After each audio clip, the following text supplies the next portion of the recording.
Sir हमें पता ही है कि दिवाली पर गोल्ड की बहुत ही महत्व होता है, सिग्निफिकेंस होता है, तो ऐसे में हम लोग देख भी रहे हैं कि दिवाली से पहले सोने और चांदी की कीमतों में उछाल आ रहा है।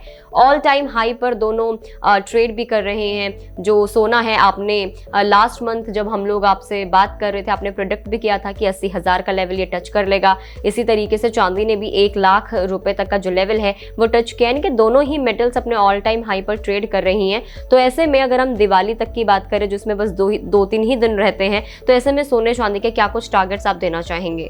जहां तक सोने और चांदी के टारगेट का सवाल है, तो मैं जितने भी जो निवेशक हैं जो सोने और चांदी में निवेश करते हैं, तो उनको मैं हमेशा से ही कहता आया हूं कि सोने और चांदी में निवेश का हर समय जो है वो सही समय होता है जब आप लंबी अवधि के लिए निवेश की प्लानिंग अगर कर रहे हैं। अगर हम सोने की बात करें तो पिछले 8 वर्षों में केवल एक ही वर्ष ऐसा था बीच में जहां पे सोने में पॉजिटिव रिटर्न्स नहीं बने थे, लेकिन पिछले 8 वर्षों से लगातार सोना जो है डबल डिजिट रिटर्न दे रहा है। और ये साल सोने और चांदी के लिए एक्सेप्शनली हम कह सकते हैं कि जो है बहुत ही बढ़िया रहा है। सोने ने जहां लगभग 30% के, वहीं चांदी ने 40% के जो रिटर्न है वो भारतीय बाजारों में दिए हैं। बहुत सारे कारण रहे हैं, जहां सेंट्रल बैंक्स की मॉनेटरी ईजिंग है, जियोपॉलिटिकल टेंशन है, डी-डॉलराइजेशन है। तो ये सारे जो फंडामेंटल फैक्टर्स है वो सोने और चांदी की कीमतों को लगातार जो है मजबूत करते आ रहे हैं। जहां तक अब दिवाली का सवाल है, तो दिवाली में अब 2 दिन शेष है, तो यहाँ पे अगले 2 दिनों में कोई बहुत ज्यादा उठापटक की संभावना नहीं है, क्योंकि जो इजराइल का हम लगातार एक टेंशन बना हुआ था कि ईरान के ऊपर रिटेलिएट करेगा, तो ये वीकेंड में हमने इजराइल की तरफ से ईरान के ऊपर रिटेलिएशन होते हुए देखा है। और अब यहाँ पे ईरान ने अभी फिलहाल कोई जवाबी कार्रवाई करने से मना किया है।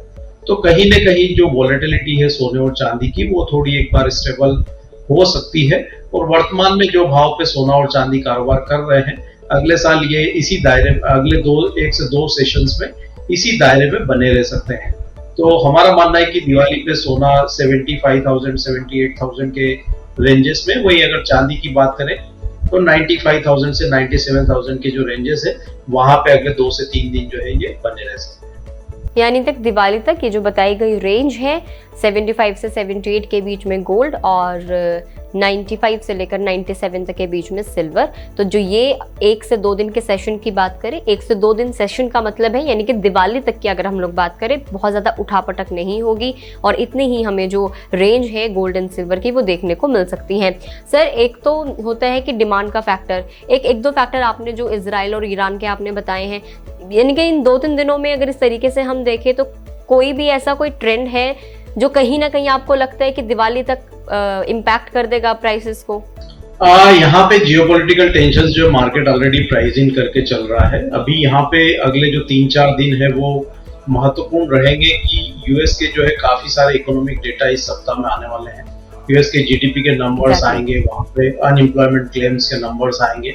तो ये सारे जो डेटा है इसकी वजह से थोड़ी मार्केट में वोलेटिलिटी जो है वो देखने को मिल सकती है। लेकिन कहीं ना कहीं जियोपॉलिटिकल टेंशंस को मार्केट अब डिस्काउंट करके चल रहा है। इसीलिए जैसा कि मैंने बताया कि अगले 2 से 3 दिन जो है एक सीमित दायरे का कारोबार सोने और चांदी में देखने को मिल सकता है। तो हमारा मानना है कि कोई बहुत बड़ी तेजी अभी अगले 2 से 3 दिन में यहाँ पे सोने और चांदी में आने वाली नहीं है और एक दायरा जो है वो बना रह सकता है।